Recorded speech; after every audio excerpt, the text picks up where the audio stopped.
మాఘమాసంలో అమావాస్య రోజున అరుదుగా సంభవించేటువంటి పంచగ్రహ కూటమి ఏర్పడబోతూ ఉన్నది. ముఖ్యంగా ఫిబ్రవరి నెలలో 17, 18, 19వ తారీఖుల్లో కుంభరాశిలో ఏర్పడబోతూ ఉన్నటువంటి ఈ పంచగ్రహ కూటమిలో భాగస్వాములు అవుతూ ఉన్నటువంటి గ్రహాలు ఏంటయ్యా అంటే రాహువు, రవి, చంద్రుడు, శుక్రుడు, బుధుడు. ఈ 5 గ్రహాల యొక్క కలయిక కుంభరాశిలో ఏర్పడడం వల్ల మిగతా రాశులపైన ఇది కొంత తీవ్రమైనటువంటి ప్రభావాన్ని చూపెట్టబోతూ ఉన్నది. ప్రత్యేకించి వాయుతత్వ రాశి అయినటువంటి కుంభరాశిలో ఏర్పడేటువంటి పంచగ్రహ కూటమి వల్ల ఫిబ్రవరి నెలలో ఈ తారీఖుల్లో కొంత మేఘాడంబరం ఏర్పడడానికి అవకాశం ఉంటుంది.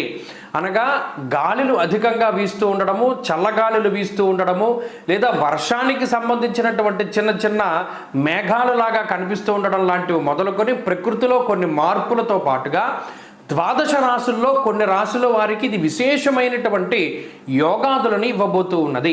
అనగా ప్రత్యేకించి మనం పరిశీలనం చేస్తే మేషరాశి వారికి లాభస్థానంలో ఏర్పడబోతూ ఉన్నటువంటి ఈ పంచగ్రహ కూటమి వల్ల ఆ రాశి వారు విశేషమైనటువంటి లాభాన్ని పొందబోతూ ఉన్నారు. ముఖ్యంగా లాభమందు రాహువు, రవి, చంద్ర, శుక్ర, బుధుల యొక్క స్థితి మేషరాశి వారిని అత్యున్నతమైనటువంటి స్థితిలో తీసుకువెళ్ళబోతూ ఉన్నది. అలాగే ప్రత్యేకించి కన్యారాశి వారికి షష్టగ్రహ కూటమి మరింత శుభ ఫలితాలను ఇవ్వబోతూ ఉన్నది.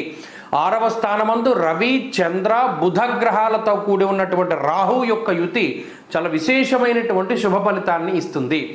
వీరితో పాటుగా మకర రాశి వారికి 2వ స్థానమందు ఏర్పడబోతూ ఉన్నటువంటి ఈ పంచగ్రహ కూటమిలో భాగంగా కొన్ని గ్రహాల తాలూకు ఆనుకూల్యత కూడా మకర రాశి వారిలో కొన్ని మార్పులకి కారణమవుతూ ఉన్నది. అలాగే ధనురాశి వారికి కూడా చివరాఖరిన ఈ పంచగ్రహ కూటమి శుభ ఫలితాలని ఇవ్వబోతూ ఉన్నది. తృతీయ స్థానమందు ఉన్నటువంటి రవి, చంద్రుల యొక్క యుతితో పాటుగా బుధుని యొక్క స్థితి అత్యంత శుభ ఫలితాలుగా గోచార రీత్యా రాశుల వారికి కనబడబోతూ ఉన్నాయి.